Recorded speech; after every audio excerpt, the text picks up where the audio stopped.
What's going on, guys? Tonight, of course, another Thursday night football matchup, and tonight we have the Baltimore Ravens and the Cleveland Browns in an AFC North matchup. And the Ravens are coming in after a victory over the New England Patriots after rookie kicker Justin Tucker just made a 27-yard field goal as time expired. And the Browns are coming in off of a loss to the Buffalo Bills at home. And so we have an 0-3 team versus a 2-1 team.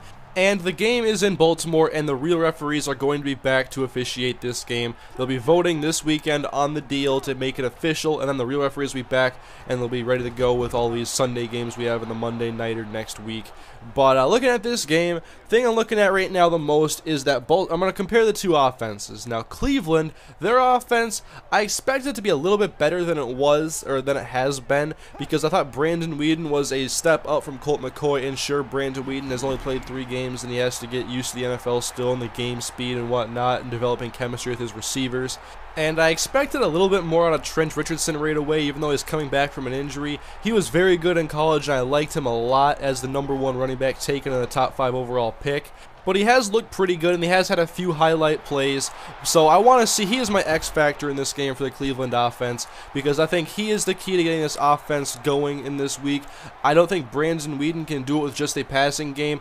Trent Richardson, I think, needs to rush for over 100 yards if the Browns are even going to think about winning this football game. I mean, Weeden has had some of his flashes himself. I mean, other than that first week of the season that was ugly against Philadelphia.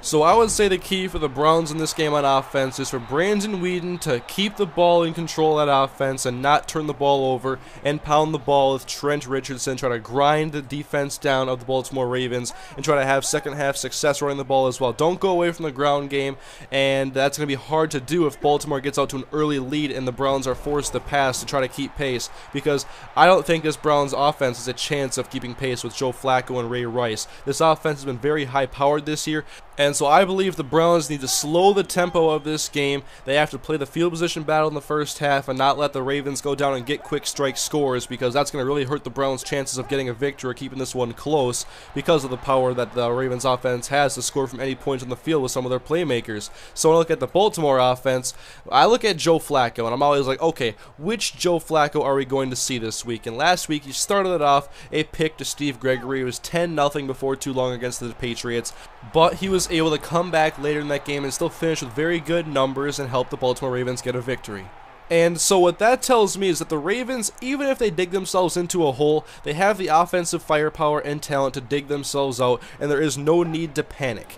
And so the big thing for the Cleveland Browns is that if Joe Flacco makes a mistake, you have to make them pay in the biggest way possible. You can't just have field goals off of turnovers. You need defensive touchdowns, or you need to turn turnovers into touchdowns, because the Browns are not a high-scoring offense, and they need to make the most out of the opportunities that they get in this game, because they're definitely overmatched as far as talent on offense versus each other.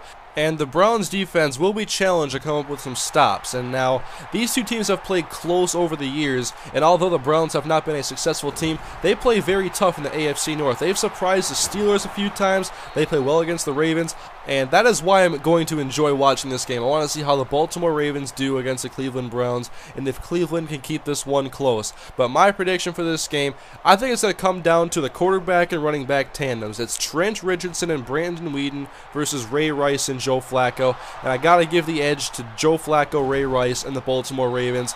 Flacco has made some really nice plays this year, and he has some targets that he really likes, and Torrey Smith, Anquan Bolden, Dennis Pitta, and Ray Rice as well. Whereas Weeden, I want to see him get comfortable with somebody and really make a bigger impact on offense. I wanted to see what they would do with Josh Gordon this year, and he hasn't made any highlight plays, haven't heard his name a whole lot. Greg Little is there, we haven't heard much of him either, and so I think it's up to Trent Richardson to keep this one close and to keep the tempo of the game down so the Browns can hang with the offense that the Baltimore Ravens have. And they can't get beat deep, and they can't give up the big play, because I don't think the Browns can answer with a big play of their own to help match the scoreboard. But with my prediction, I'm taking the Baltimore Ravens. Their offense has looked good this year, and Cleveland's offense doesn't have the firepower to keep up with them, and Baltimore is also at home. So I'm taking Joe Flacco and the Baltimore Ravens by a score of 23-13.